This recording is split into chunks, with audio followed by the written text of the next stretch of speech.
মানুষের জীবনের সবচাইতে মূল্যবান জিনিস, সেটা হলো আখিরাত। আম্বিয়া আলাইহিমুস সালাতু ওয়াস সালাম যে তিনটা মিশন নিয়ে দুনিয়ায় এসেছিলেন, তাওহীদ, রিসালাত এবং আখিরাত। আখিরাতের চিন্তা ছাড়া মানুষের পরিবর্তন হওয়ার কোনো সম্ভাবনাই নেই।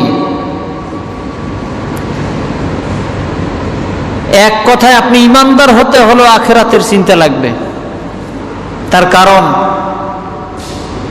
যে ব্যক্তি আখিরাত বিশ্বাস করে না, ওর কোনো টেনশন নাই, নো টেনশন।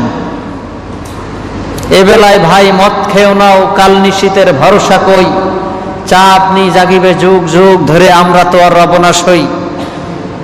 এই ওমর খৈয়ামের মুরিদ যারা হয়েছে তাদের কোনো টেনশন নাই। টেনশন তো আমাদের একদিন আল্লাহর দরবারে হাজির হওয়া লাগবে কি লাগবে না? কথা বলতে হবে, আল্লাহর দরবারে হাজিরা দেওয়া লাগবে কি লাগবে না?